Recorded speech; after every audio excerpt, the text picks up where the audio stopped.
बिहार के अफसरों से आखिर क्यों है विधायक जी नाराज। नमस्कार, इन्फॉर्मेशन देख रहे हैं आप और मैं हूं सानिया आपके साथ। अब देखिए कि अफसरों के बीच में और विधायक जी के बीच में जो नाराजगी है वो खुल करके सामने आ रही है। विधायक जी खूब नाराज हैं इन अफसरों की वजह से, इनकी अफसरशाही की वजह से। और वजह क्या है इसके बारे में हम आपको इस खबर में बताते हैं कि आखिर क्यों नाराज है। तो देखिए, लगातार बैठकें होती है और उन बैठकों में बड़े बड़े अफसर मौजूद ही नहीं रहते हैं। जूनियर अफसर आ जाते हैं लेकिन सीनियर अफसर मौजूद ही नहीं रहते हैं, जिसको लेकर के विधायक जी नाराज हैं कि बताइए, इतने बड़े बड़े मुद्दे होते हैं, इतने इंपॉर्टेंट मुद्दे होते हैं, लेकिन इसमें अफसर ही मौजूद नहीं है। तो आखिर चल क्या रहा है, इसको लेकर के खूब शिकायत भी लगाई है। किससे लगाई है, क्या मामला है, हम आपको बताते हैं। कार्यपालिका और विधायिका के बीच टकराव सामने आया है। सोमवार को मानसून सत्र की समाप्ति के बाद बिहार विधानसभा की सभी 24 समितियों की समीक्षा बैठक हुई। बैठक में विधायकों का गुस्सा स्पष्ट दिखा। सभी समितियों के सभापतियों ने एक सुर में आरोप लगाया कि राज्य में अफसरशाही पूरी तरह बेलगाम हो चुकी है। अफसरों के इस अड़ियल रवैये को देखते हुए विधानसभा अध्यक्ष स्पीकर डॉक्टर प्रेम कुमार ने सख्त रुख अपनाया है। उन्होंने साफ कहा कि वे 1 महीने के भीतर मुख्य सचिव प्रत्यय अमृत से इस विषय पर सीधी बात करेंगे।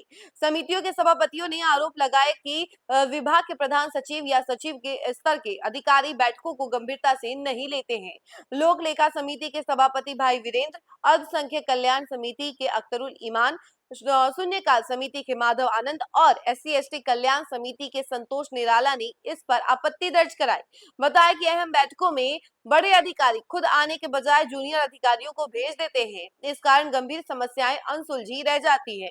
बैठक में भ्रष्टाचार और खराब काम का मुद्दा भी गूंजा।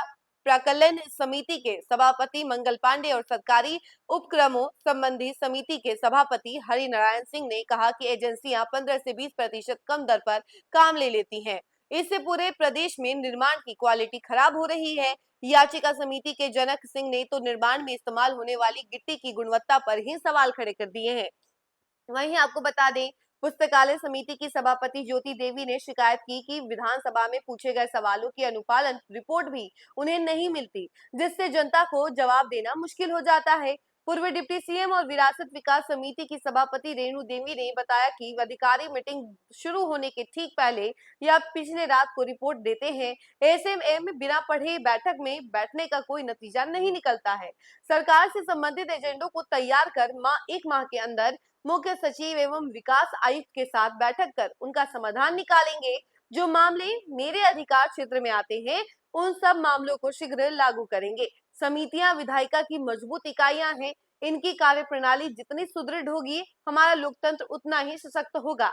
ये बातें प्रेम कुमार के द्वारा कही गई हैं। बिहार में 24 समितियों का एक साथ असंतोष जताना यह साफ करता है कि ब्यूरोक्रेसी और जनप्रतिनिधियों के बीच तालमेल पूरी तरह टूट चुका है। जब सचिव स्तर के अधिकारी ही विधायी बैठकों से नदारद रहेंगे तो आम जनता की समस्याओं का समाधान कौन करेगा। 20% कम रेट पर टेंडर लेना और खराब मटेरियल का इस्तेमाल सीधे तौर पर जनता के पैसे की बर्बादी है।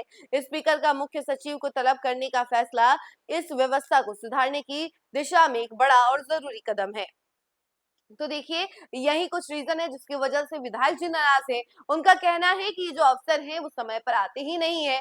मीटिंग होती है, मीटिंग में मौजूद नहीं रहते हैं और अपने जूनियर अफसरों को भेज देते हैं, जिसके बाद कई सारे मुद्दे अनसुलझे रह जाते हैं। उन मुद्दों पर बात ही नहीं हो पाती, चर्चा नहीं हो पाती और मीटिंग से पहले उन विधायक को रिपोर्ट मिलती है कि भाई मीटिंग में क्या होने वाला है, जिसकी वजह से विधायक जी को काफी ज्यादा मशक्कत करनी पड़ती है, पूरा रिपोर्ट पढ़ना पड़ता है और उसके बाद वो मीटिंग में आती हैं। अदरवाइज अगर बिना पढ़े वो आ जाए तो उनका मीटिंग में बैठने का कोई मतलब ही नहीं है। ये सब बातें जो है विधायक जी के द्वारा कही गई और इसके साथ ही साथ ये भी कहा गया कि ये जो अफसरशाही है ये पूरे तरीके से मनमानी है और ये अफसर जो है अपनी मनमानी करके पूरा काम धाम कर रहे हैं। इस पर लगाम लगाना बहुत ज्यादा जरूरी है। ये बातें विधायक के द्वारा कही गई हैं। आप देखिए क्या क्या होता है, हम आपको जरूर अपडेट करेंगे, लेकिन फिलहाल इस खबर में इतना ही। ऐसे ही तमाम अपडेट के लिए जुड़े रहे हमसे और देखते रहे न्यूज़ फॉर्नेशन। धन्यवाद।